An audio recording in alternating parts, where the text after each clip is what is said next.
Hey, what's up, guys? First of all, I want to start by just apologizing for my less frequent upload schedule.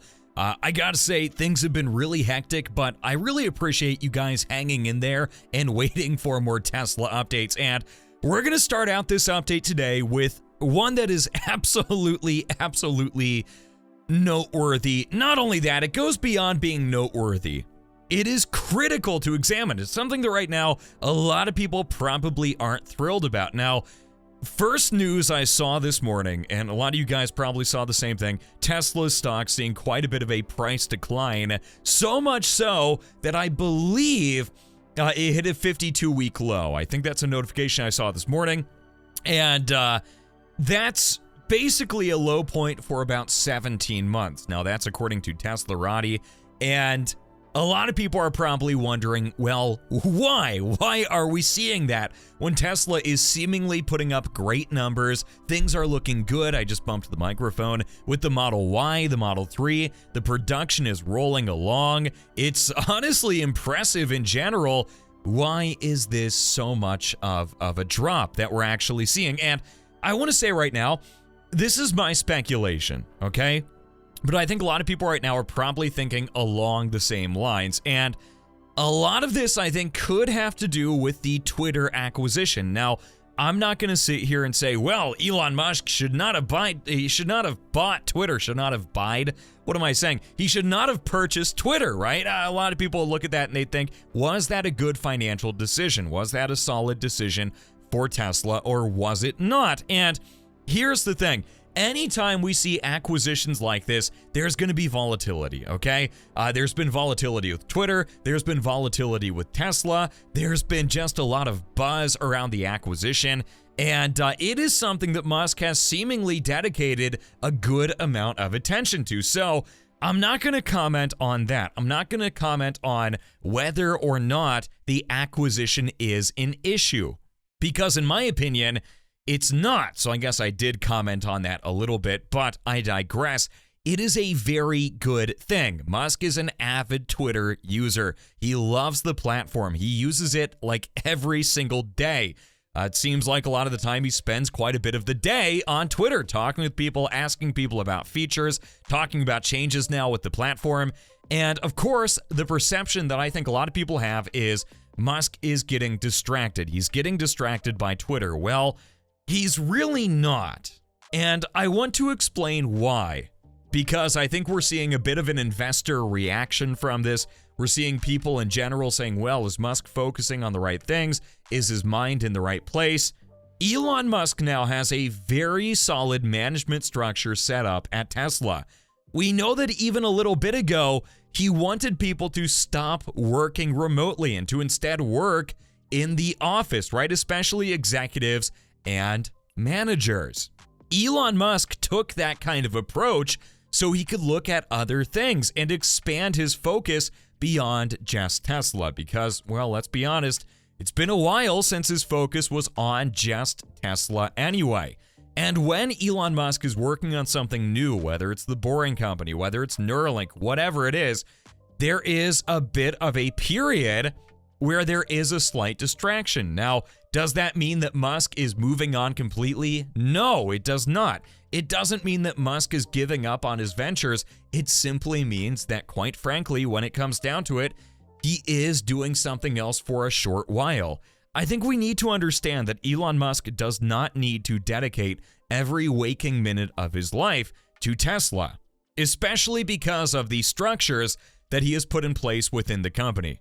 He has the help that he needs with Tesla.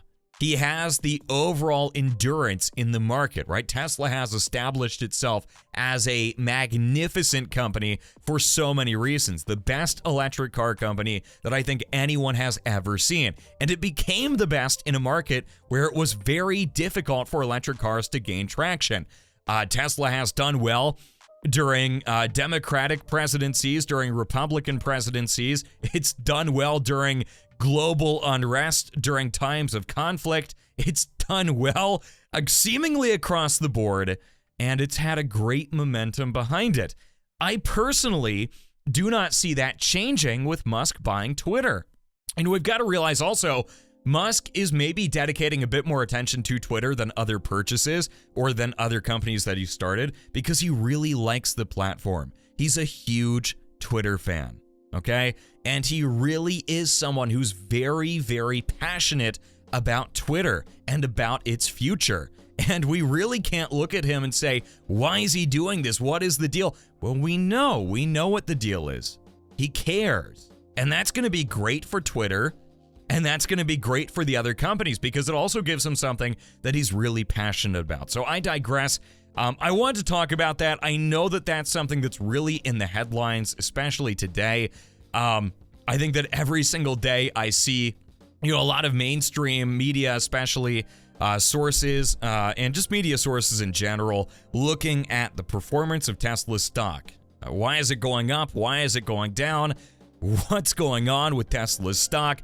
And I think we can see these kind of macro factors, okay, where Elon Musk is maybe not quite as focused on the company, but he's not what I would call distracted, okay? That's really not what I would say whatsoever.